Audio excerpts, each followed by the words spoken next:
ये माता का अंचल, ये कृतिका क्लास 10th है CBSE बोर्ड। ये कृतिका का है पहला चैप्टर माता का अंचल। आप लोग कृतिका एक अलग पुस्तक है उसमें देखिएगा। ये पहला चैप्टर क्या है, माता का अंचल। इस चैप्टर में हम लोग पढ़ेंगे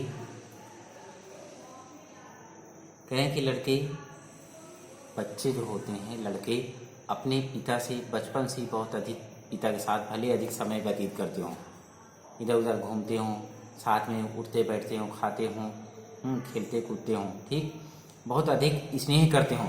परंतु अगर कभी भी कोई आपत्ति आती है, कोई विपदा आती है,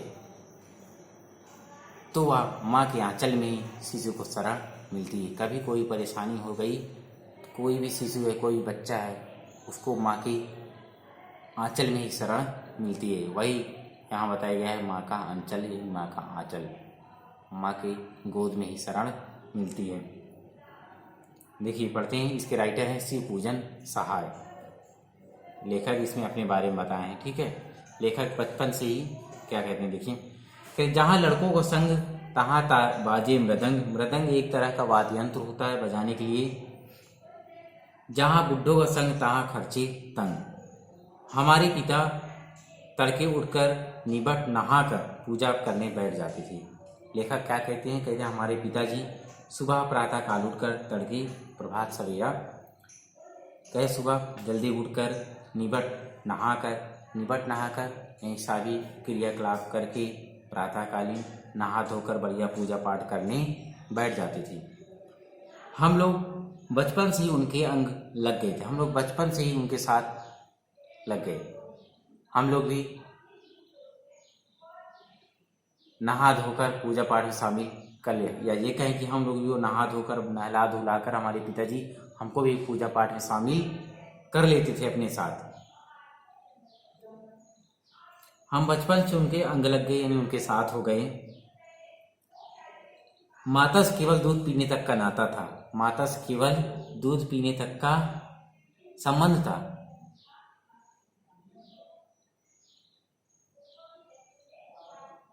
इसलिए पिता के साथ ही हम भी बाहर की बैठक में सोया करते थे। इसलिए पिता के साथ बाहर की बैठक यानी बाहर बरामदे वगैरह में बैठक या कमरे में समझ लीजिए, जहाँ पिताजी सोते थे हम लोग भी उन्हीं के साथ सोते थे। पिताजी के साथ रात दिन रहते थे। वह अपने साथ ही हमें भी उठाती। सुबह प्रातःकाल जब उठते तो वह हमको भी अपने साथ उठाती और साथ भी नहला धुलाकर बढ़िया पूजा पाठ पर बिठाते थे, यानी अपने साथ साथ लिए रहते थे। हम भभूत का तिलक लगाते, भभूत जानते हैं ना, भभूत तिलक लगाते हैं राख वाला ललाट पर। कह हम भभूत का तिलक लगाते, भभूत का तिलक लगा देने के लिए उनको दिक करने लगती।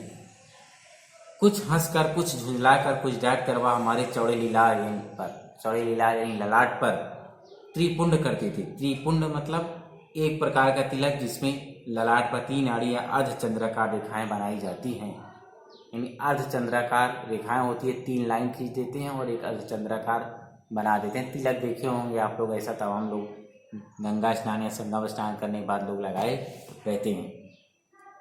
वही कह रहा है कि भभूति से बढ़िया ऐसे लगा देते थे। हमारे लीलार में यानी ललाट में भभूत खूब खुलती थी, यानी खूब खिलती थी, बढ़िया अच्छी लगती थी, खिलती थी, बहुत सुंदर लगती थी। सिर में लंबी लंबी जटाएं थी, हमारे सिर में हमारे लंबे लंबे बाल थे।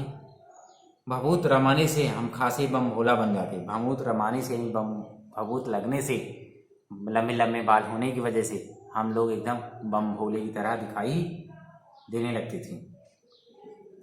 पिताजी हमें बड़े प्यार से भोलानाथ कहकर पुकारा करते थे। पिताजी बड़े प्रेम से हमको भोलानाथ, हम लोगों को भोलानाथ कहकर पुकारा करते थे। जबकि लेखक का असली नाम क्या था, तर्केश्वर नाथ था। क्या नाम था? तर्केश्वर नाथ नाम था। लेकिन लाड प्यार के कारण, भभूत लगाने के कारण, बड़े बड़े बाल होने के कारण पिताजी उनको भोलानाथ कहकर पुकारते थे। लेकिन असली में लेखक का नाम क्या था? तर्केश्वर नाथ। क्या नाम था? तर्केश्वर नाथ। और असल में हमारा नाम तर्केश्वर नाथ था। हम भी उनको बाबूजी कहकर पुकारा करते थे और माता को मैया। हम भी पिताजी को बाबूजी और माँ को मैया कहकर पुकारा करते थे।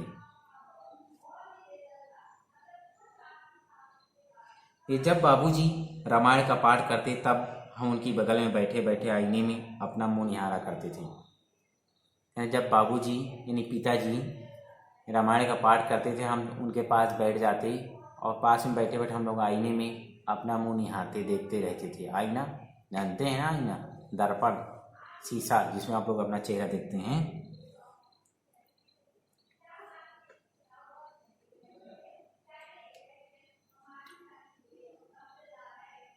जब वह हमारी ओर देखते तब हम कुछ लजा कर और मुस्कुरा कर आईना नीचे रख देते और वह मुस्कुरा पड़ते। जब पिताजी हमारी ओर देखने लगते रामायण का पाठ करते करते हमारी ओर देखते हम लोग कुछ लजा कर इन्हें शर्मा कर और चुप्पे से मुस्कुरा के आईना को नीचे रख देते थे। यह देखकर पिताजी मुस्कुरा पड़ते थे, मुस्कुराते थे। देखिए पूजा पाठ कर चुकने के बाद वह राम राम लिखने लगती। पूजा पाठ हो जाती उसके बाद वह राम नाम बही में राम राम लिखते रहते थे। अपनी एक रामनामा बही पर 1000 बार राम नाम लिखकर वह उसे पाठ करने की पोथी के साथ बांधकर रख देती। डेली 1000 बार नाम लिखते राम राम लिख के उसके पाठ करने वाली जो पोथी थी उसी के साथ बांधकर उसको भी रख देती थी। फिर दिन में क्या करते देखिए,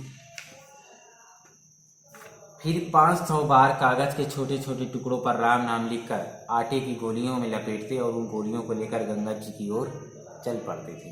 क्या कह रहे हैं, कहना है कि इसके बाद पिताजी क्या करते, कागज के छोटे छोटे टुकड़ों में राम नाम लिखते और उन्हें आटे की गोलियों में लपेटकर गंगा पर जाकर आटे की एक एक गोली फेंक कर मछलियों को खिलाते थे। 500 गोलियां बनाते थे, कागज 500 गोलियां 500 कागज के टुकड़े लेते थे। सब में थोड़ा क्या करते, टुकड़ों पर पहले राम का नाम लिखते, फिर आटे की गोलियां में उसको लपेटते और फिर ले जाकर हम गंगा किनारे मछलियों को खिलाते थे। उस समय भी हम उनके कंधे पर विराजमान थे। उस समय भी हम पिताजी के कंधे पर बैठे हुए रहते थे, उनके साथ जाते थे। जब वह गंगा में एक एक आटे की गोलियां फेंककर मछलियों को खिलाने लगते तब भी हम उनके कंधे पर ही बैठे बैठे हंसा करते। पिताजी जब गोली फेंकते या फेंकना देखकर हम हंसते थे और उनके कंधे पर बैठे ही रहते थे, उतरते नहीं थे। जब हम उनकी लंबी लंबी मूँछों उखाड़ने लगते तब वह हंसते हंसते हमारे हाथों को मूँछों से छुड़ाकर उन्हें चूम लेते। जब हम अपने पिताजी की लंबी लंबी मूँछों को खींचने लगते या पकड़ने लगते, उखाड़ने लगते तो वहाँ में उन मूँछों से, अरे छूट गया 2 लाइन, देखिए फिर से। कह रहे हैं कि जब वह मछलियों को चारा देकर घर की ओर लौटने लगते, जब वह मछलियों को चारा देकर घर की ओर लौटने लगते यानी वापस आने लगते, तब बीच रास्ते में झुके हुए पेड़ों की डालों पर हमें बिठाकर वो हमें झूला झुलाया करते थे। इन डाल पर बिठा देते और झूला झुलाते थे। आप अच्छा ये बताइए, आपको क्या लगता है, क्या अब ऐसा समय है कि एक पिता अपने बेटों को बढ़िया कंधे पर बिठा के ले जाए, घुमाए फिराए, ऐसा घूमे, झूला झुलाए, नदी किनारे ले जाए, दिखाए, घुमाए? क्या अब ऐसा हो सकता है? क्या अब ऐसा होता है? मेरे ख्याल से अब ऐसा कहीं भी ऐसा दृश्य आपको देखने को नहीं मिलेगा, नहीं मिलता है। देखिए आगे कह रहे, कभी कभी बाबूजी हमसे कुश्ती भी लड़ते थे। कभी कभी बाबूजी हमसे कुश्ती लड़ जाते थे और खुद नीचे गिर जाते थे और मैं उनकी छाती पर चढ़कर उनकी मूछें उखाड़ने लगता। कह रहे वो उतान पड़ जाते यानी नीचे हो जाते और हम उनकी छाती पर चढ़ जाते। जब हम उनकी लंबी लंबी मूछें उखाड़ने लगते तब वे हंसते और हमारे हाथों को मूछों से छुड़ाकर उन्हें चूम लेते थे, प्रेम करते, स्नेह करते थे। फिर जब हमें खट्टा और मीठा चुम्मा मांगते तो हम बारी बारी कर बायां और दाहिना गाल उनके मुंह की ओर फेर देते थे। जब हमसे वो खट्टा मीठा चुम्मा मांगते थे तो हम अपना दायां और बायां गाल उनके सामने कर देते थे। बाएं का खट्टा चुम्मा लेकर वह दाहिने का मीठा चुम्मा लेने लगती। तब अपनी दाढ़ी या मूछ हमारे कोमल गालों पर गालों पर गड़ा देते। वो अपनी दाढ़ी और मूंछ हमारे कोमल कोमल गाल पर गड़ा देती थी। हम झुंझलाकर फिर उनकी मूछें नोचने लग जाते। हम झुंझलाकर उनकी मूछें नोचने लग जाते थे। इस पर वह बनावटी रोने लगते दिखाने के लिए। हम अलग अलग खड़े खिल कर हंसने लग जाते थे। हम लोग अलग अलग खड़े होकर खिल कर हंसते। देखिए जी, अपने बचपन की यादों को कैसे लेखक बता रहे हैं। बचपन में पिताजी के साथ कैसे होता, जैसे चित्र में दिया हुआ है। देखिए, उनके साथ हंसते हंसते जब हम घर जाते, साथ हंसते हंसते जब हम घर आते, तब उनके साथ ही हम भी चौक पर खाने बैठते थे। जब हम लोग घर आ जाते साथ में, तब हम भी खाना खाने के लिए उनके साथ चौक पर बैठ जाते थे।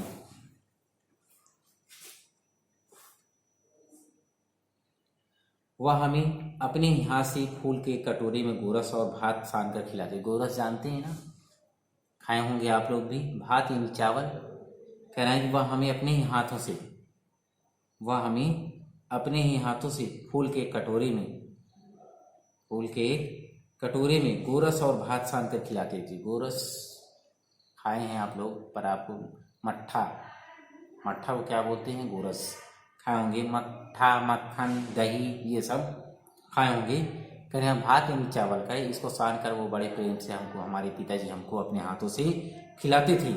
जब हम खाकर अफर माने होता है पेट भर से अधिक खा लेना, यानी पेट भर से अधिक खा लेना, अफर। कह रहे जब हम खाकर अफर जाते, तब मैया थोड़ा और खिलाने के लिए हट करती थी। यानी पेट भर जाता था तो मैया थोड़ा खिलाने के लिए और हट करती, यानी जिद करती थी। और वह बाबूजी से कहने लगती, आप तो 4-4 दाने के कौर बच्चों के मुंह में देते जाते हैं। यानी कहती थी बाबूजी से, माँ या आप बच्चों के मुंह में केवल 4-4 दाना देते हैं, बाकी सब आप खा लेते हैं, बच्चों को थोड़ा थोड़ा खिलाते हैं। इससे वह थोड़ा खाने पर भी समझ लेता है कि हम बहुत खा गए, इसलिए वह थोड़ा खाते खाते बहुत देर तक खाता है और बच्चे को लगता है कि बहुत ढेर सारा खा लिया है। आप खिलाने का ढंग नहीं जानते। यानी माँ बाबूजी से क्या कहती, आप बच्चों को खिलाने का ढंग नहीं जानते।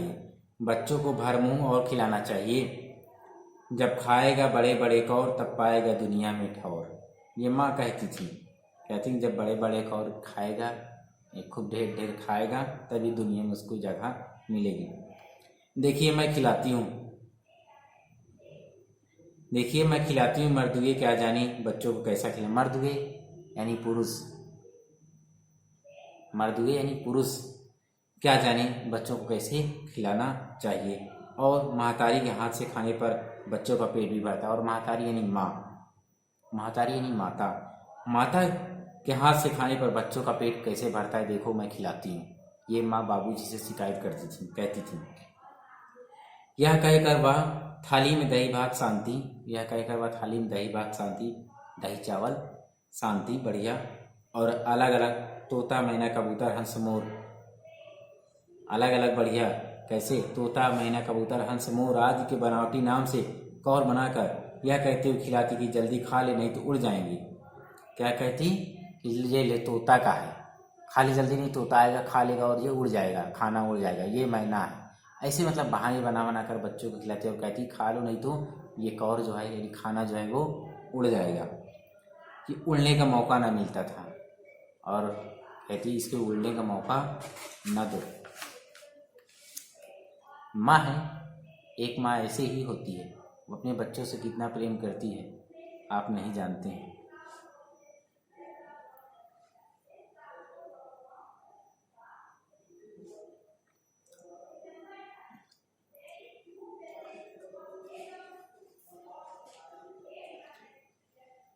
जब हम सब बनावटी चिड़ियों को चट कर जाते हैं, जब हम सब बनावटी चिड़ियों का नाम मतलब जिस नाम से खाना खिलाती थी माँ, उनको चट कर जाती थी, खा लेती, तब बाबूजी कहने लगते अच्छा अब तुम राजा हो। क्या कहते? अच्छा अब तुम राजा बेटा हो, जाओ खेल लो। और हम खेलने निकल जाते थे। बस हम उठकर उछलने कूदने लगते। जैसे ही यह सुनते उठकर हम लोग उछलने कूदने लगते। फिर रस्सी में बंधा हुआ काठ का घोड़ा फिर रस्सी से बंधा हुआ काठ यानी लकड़ी का घोड़ा लेकर नंग धड़ंग बाहर गली में निकल जाते थे। ये पहले के ज़माने में ऐसे ही होता था बचपना में। अब है बच्चे बाहर क्या कुछ खेलते ही नहीं। अब बच्चे तो बस दिन भर mobile mobile mobile, video game, PUBG, पता नहीं कौन सा गेम खेलते खेलते रहते हैं, पता ही नहीं है। कह रहे जब कभी मैया हमें अचानक पकड़ पाती, जब कभी मैया हमें अचानक पकड़ लेती तो हमारे लाख झटपटाने पर भी वह एक चुल्लू कड़वा तेल। कह रहे हम चाहे जितना झटपटाएं, जितना चरपटाएं, यहीं छुड़ाने की कोशिश करें, पर मेरे सिर पर कड़वा तेल डालकर सिर की मालिश मैया करना शुरू कर देती थी, यानी माता। मैं झटपटाता रोने लगता, पिताजी बिगड़ उठते, किंतु माँ उठन है कि छोड़ती नहीं थी। कड़वा तेल, तेल जानते हैं ना, सरसों का तेल, कड़वा तेल हमारे सिर पर डाल देती थी। हम रोने लगते और बाबूजी उस पर बिगड़ जाते, और बाबूजी माँ पर बिगड़ जाते थे। पर वह हमारे सिर पर तेल बोथ कर मानी सराबोर कर देना, सराबोर कर देना, एकदम तेल बहुत ढेर सारा लगा देती थी और हमें ऊपर की तरह छोड़ती थी, ऊपर यानी उबटन की तरह खूब उसकी मालिश करती थी। फिर हमारी नाभि और लार में काजल की बिंदी लगाकर फिर क्या करती थी, हमारी नाभि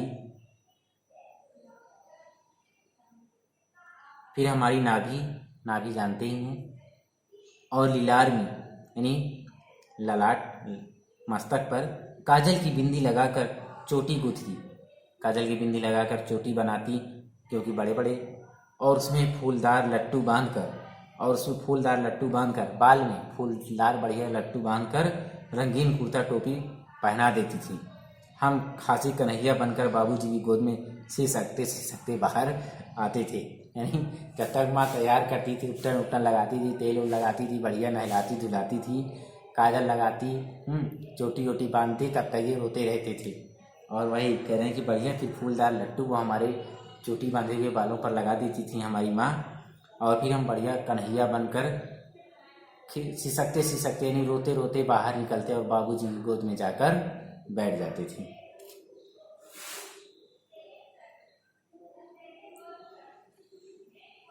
पिताजी की गोद में उठा और पिताजी हमें फिर गोद में उठाकर बाहर घुमाने ले जाते। बाहर आते ही बाट जोहने वालों बालकों का एक झुंड मिल जाता था। कहीं जैसे ही बाहर आते इंतजार करते हुए बालकों का एक झुंड देखने को मिल जाता था, तमाम बालक थे। देखते ही सिसकना भूलकर बाबूजी की गोद से उतरकर पड़ते और अपने हमजोलियों के दल में मिलकर तमाशे करने लगते।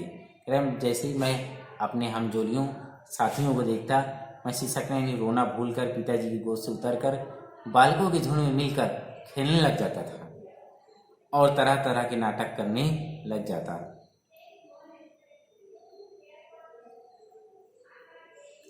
कहे तमाशे भी ऐसे वैसे नहीं, कई तरह तरह के नाटक। कहें तमाशे ऐसे वैसे नहीं, बल्कि कई तरह के नाटक हम लोग करते थे। चबूतरे का एक कोना ही नाटक घर बनता था, वहीं चबूतरे पर जो बना हुआ था वही नाटक का एक घर होता था। वहीं चबूतरे एक कोने में सब खेला करते थे।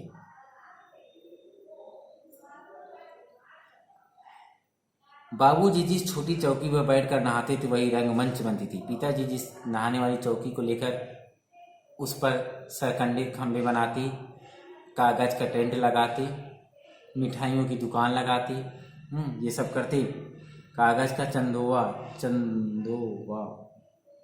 चंदोवा मतलब छोटा सामियाना यानी टेंट लगाती।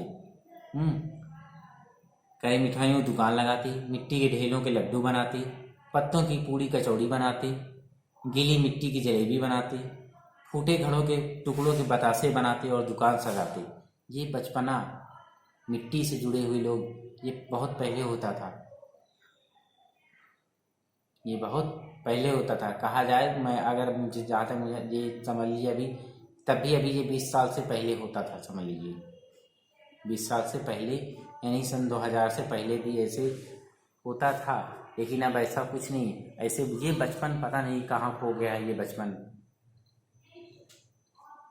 ये जितना सुनहरी, इतनी अच्छा बचपन ये होता था, इतना अच्छा बचपन कुछ नहीं है।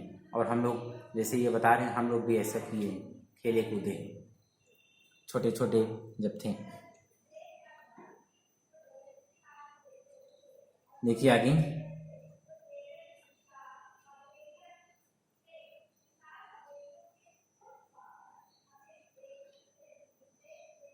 कह रहे हैं कि हम लोग मिठाई क्या कह रहे हैं कि मिट्टी के ढेले लड्डू बनाते, पत्तों की पूड़ी की कचौड़ी, बढ़िया है, गिट्टी गीली मिट्टी की जलेबी, फूटे घरों के टुकड़ों को बतासे बनाते और दुकान सजाते। उन्हीं ठीकरे और जस्ते के छोटे छोटे टुकड़ों के पैसे बनाते थे। हम बच्चों में से ही खरीदार होता और हम में ही दुकानदार होता। यही हम लोगों का खेल था, यही हम लोगों का बचपना था। कह रहे मिठाइयाँ सजाई जाती, ठीकरों के बटखरे और जस्ते के छोटे छोटे टुकड़ों के पैसे बनते। हम ही लोग खरीदार थे, हम ही लोग दुकानदार थे। बाबूजी भी 2-4 गोरखपुरिये पैसे खरीद लेते थे। और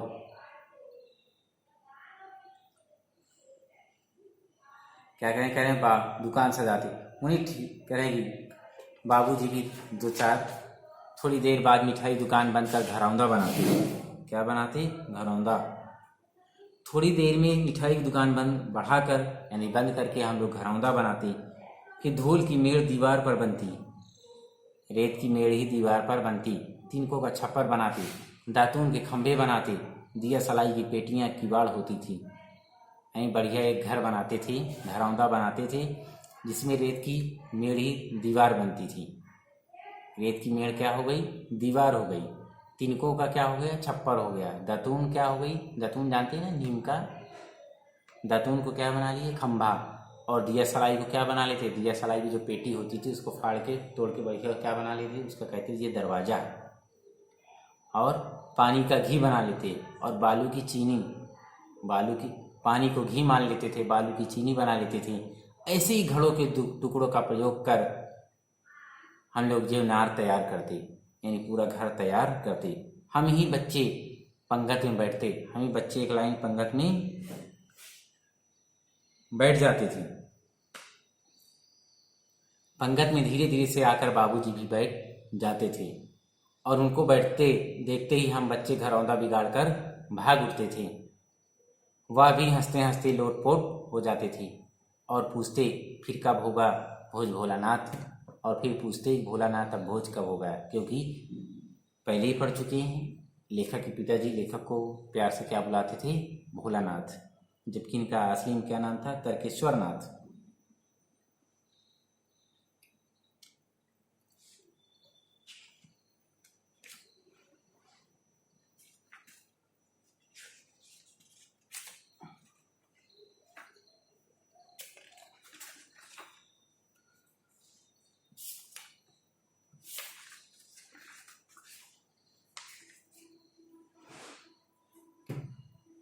देखिए थोड़ा सा और बनाएंगे। कभी कभी हम लोग क्या कर रहे हैं लेखक, यानी कभी कभी हम लोग बारात का भी जुलूस निकालते थे। कभी कभी बच्चे बहुत सारा, बचपन में जानते हैं बचपना कितना शरारत होता है। कह रहे बच्चे बारात निकालते हैं। कभी कभी हम लोग बारात का भी जुलूस निकालें, खेल में। बारात ये नहीं कि असली में बारात, मतलब ये खेल में। कह रहे कभी कभी हम लोग बढ़िया खेल में ही बारात का जुलूस निकालते थे। कनस्तर का तंबूरा बजता था, कनस्तर का तंबूरा बजता। अमोले अमोले नहीं, आम का उगता हुआ पौधा, आम का उगता हुआ पौधा इस समय आप लोग देखेंगे बहुत सा दिख जाएगा।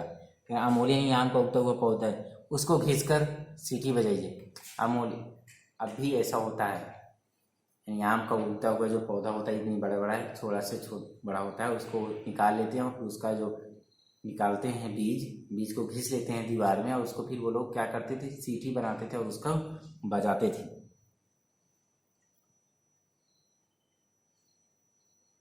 घिस कर शहनाई बजाई जाती थी। टूटी चूहेदानी की पालकी बनती थी। टूटे चूहेदानी की क्या बना लेते थे? पालकी। हम समधी बनकर बकरे पर चढ़ जाते थे। क्या करे हम समधी बनकर, हमें से कोई दूल्हा बनता तो कोई समधी बनता, और बढ़िया समधी बनकर कोई बकरे पर चढ़ जाता।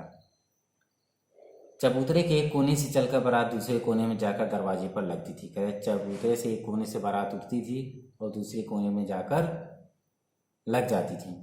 दूसरे कोने में जाकर दरवाजे पर रुकती थी। वहाँ काठ की पटरियों से घिरे, काठ यानी लकड़ी की पटरियों से घिरे, गोबर से लिपे, आम और केले की टहनियों से सजाए हुए छोटे आंगन में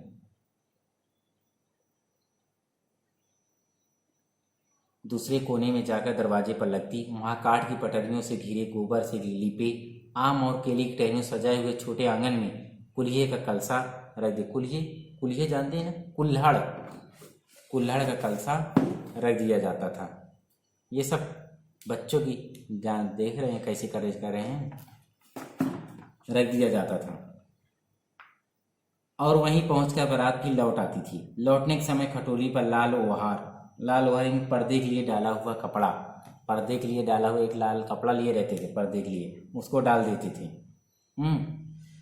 बड़ा तमाशा करते थे भाई। देखिए, डालकर उसमें दुल्हन को चढ़ा लिया जाता था। लौट आने पर बाबूजी ज्यों ही ओहार उघार कर दुल्हन का मुख निखारते तो ही हम लोग हंसकर भाग जाते।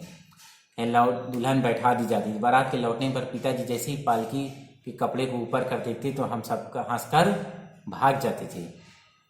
ये था उन लोगों का खेल, बच्चों का खेल था। ये बचपना पता नहीं कब खो गया है और पता नहीं अब ऐसा बचपन आएगा भी या नहीं आएगा जीवन में, है ना। तो आज के लिए इतना ही, बाकी जो शेष बचा है उसको कल पढ़ाएंगे, ठीक है।